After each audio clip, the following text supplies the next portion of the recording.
Hi everyone, this is Dave, and in today's video I'm showing you a new NAS device from Synology. This is the Synology DiskStation DS418j.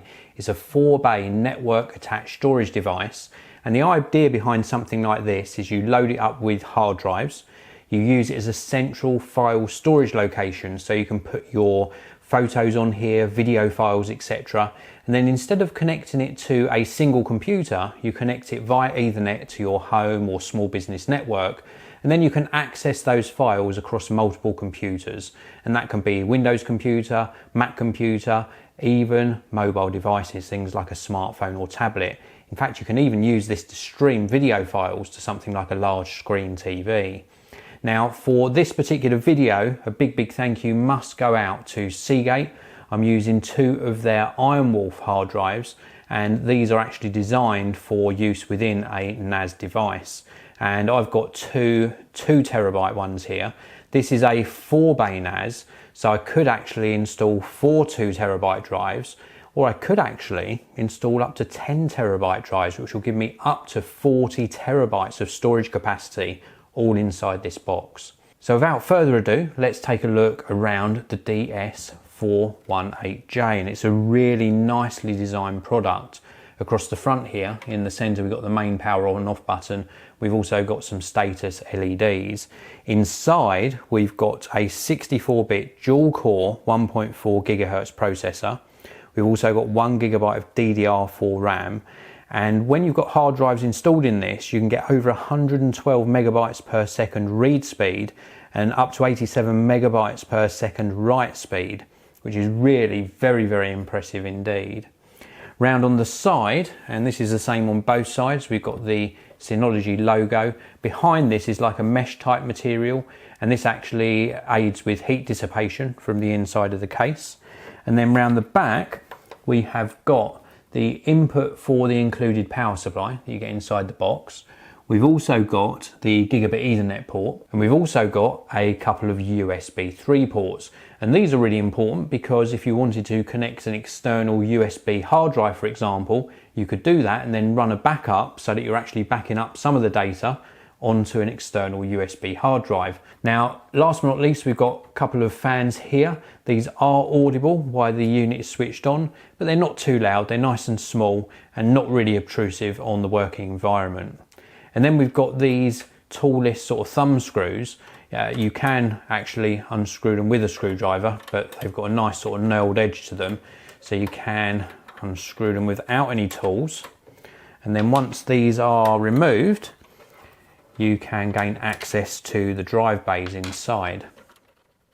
So this metal flap actually lowers down, and then you can see all of the drive bays just here. And this is where you're going to install either your 3.5-inch SATA drives, or indeed you could even install solid state drives in here as well. So installing your hard drives is very easy indeed. You just remove the plastic sled, and you can see here on this base plate there are holes here as well on the base. Now this is to actually install 2.5-inch SSDs. If you're installing 3.5-inch hard drives, then you use the side holes here. Just simple matter of offering up your hard drive to the caddy. The actual holes line up on the side, and then we just use the screws actually provided to locate this in place. Now, just to quickly let you know, I do get a lot of questions about this, and I do need to replace my screwdriver because the tip is broken. But a lot of people ask me, what is the screwdriver that I use? It is in fact a Kamasa screwdriver. You can change the tips on this end here, and then if you push this button here, it actually comes out of the back and reveals all of the different size attachments. But I do need to replace it because the tips keep falling out. But anyway, back to the installation. So we've got one hard drive ready, and then we simply place this back into the Synology DiskStation, and the connections actually line up with the back. And then we can actually remove this one and repeat it with the second hard drive.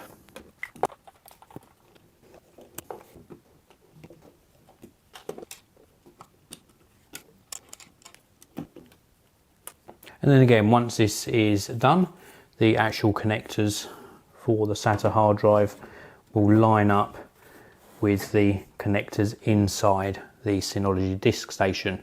And then it's just a simple matter of actually pushing this back up into place and then relocating and tightening the 4 thumb screws.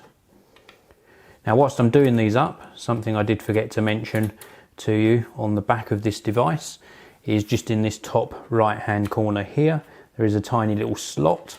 This is for a Kensington lock, so you can get something to actually tether this and secure it, perhaps to a wall or a desk, which is a good idea if you're loading this up with hard drives, especially sort of 6, 8 or 10 terabyte hard drives, then this is going to be a very valuable investment.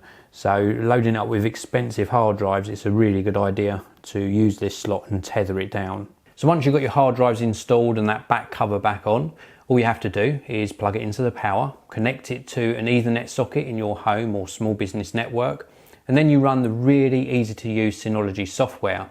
It's like a wizard type software. It guides you through all the setup procedure. It installs something called Disk Station Manager onto the device itself, and then that gives you a really nice user interface to set this up to your preference. Now I'm not going to show you that in this particular video. I've done so many videos on Synology NAS devices. I'll leave you a link to the best one down in the video description. Check that out because the setup procedure is pretty much the same across the range. Once this is up and running, it runs very smoothly indeed. A nice turn of speed thanks to that processor inside and also the 1 GB of memory. And this is really ideally suited to actually loading up with your video files, photo files for example, and regular files and documents as well. And then you can actually serve those files up to a large screen TV. You can access your regular documents on a laptop or a desktop, and you can even access your media files on a media player for example. It is a really cool device and I highly recommend something like this. Now it uses something called Synology Hybrid RAID, and what that actually allows you to do is to have some data redundancy. It's not exactly a backup, but what it does is if you've got 2 drives in here or more and one of those drives fails, you simply replace the failed drive and you don't lose any of your data. How cool is that? A central storage location, some file redundancy, and the ability to share files across multiple devices. This is the Synology DS418j. I'll leave a link to where you can pick it up for yourself down in the video description. Thank you very much for watching. I really do appreciate it. Don't forget to hit that like button, subscribe, because I publish a new tech video pretty much every single day. And I'll see you in another video very soon.